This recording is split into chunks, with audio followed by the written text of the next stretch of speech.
Bismillah. If you are a person of faith, you would wonder how many gods are there, and if God can have different forms.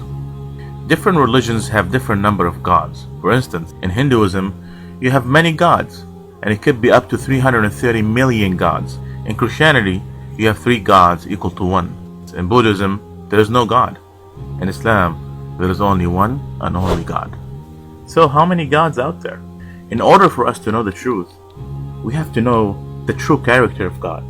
We have to look at the stability of the creation of God.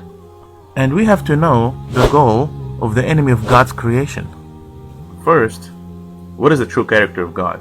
If you look at any English dictionary, it would tell you the definition of God is the perfect being, the all-powerful, the all-seeing, the all-wise. Now imagine this scenario where you have 2 gods, God number 1 and God number 2. Can God number 1 keep a secret from God number 2? If God number 1 cannot keep a secret from God number 2, then he is not a powerful God.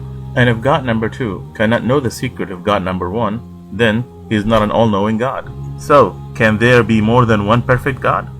Didn't Allah subhanahu wa ta'ala say in the Quran, قُلْ هُوَ اللَّهُ أَحَدٌ, say Allah is one? Didn't Jesus, peace be upon him, say it in the Bible when he was asked about the greatest commandment, O Israel, the Lord is our God, the Lord is one? Didn't God said according to the Bible, in the first commandment, thou shalt not have any other God before me? Therefore, God is only one. Secondly, when we look at the creation of God, we can easily recognize the stability of God's creation. The universe is stable because it's governed by a set of laws. The laws of gravity, the laws of rotational motion, and the laws of biology. لو كان فيهما آلهة إلا الله لفسدتا.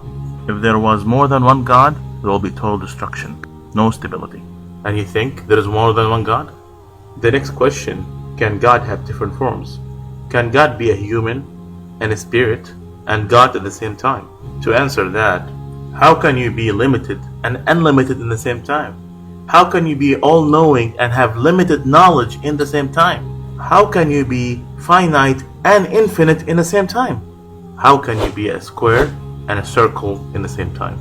Didn't Allah subhanahu wa ta'ala say in the Quran, لم يلد ولم يولد ولم يكن له كفوا أحد? He neither begets nor begotten, and nothing is like him. Didn't God said according to the Bible, God is not a man that he should lie, nor son of man that he should repent? Didn't God said according to the Bible that I am the Lord, I do not change? Therefore, God is indeed only one. Finally, what is the goal of the enemy of the creation of God?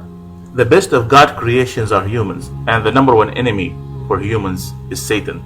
The best thing that Satan could have us humans do is to worship things other than God. This is an invitation for us not to worship Muhammad, nor Jesus, nor Moses, peace be upon all of them.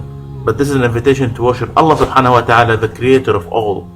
قُلْ يَا أَهْلَ الْكِتَابِ تعالوا إلى كلمة سواء بيننا وبينكم ألا نعبد إلا الله ولا نشرك به شيئا ولا يتخذ بعضنا بعضا أربابا من دون الله فإن تولوا فقولوا اشهدوا بأننا مسلمون.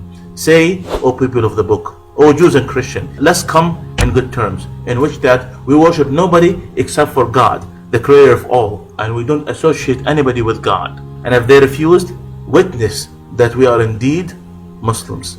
This is an invitation for you to submit to the one and only. This is an invitation for you to become a Muslim. If you have questions about Islam, ask a Muslim. Please like us on our Facebook page.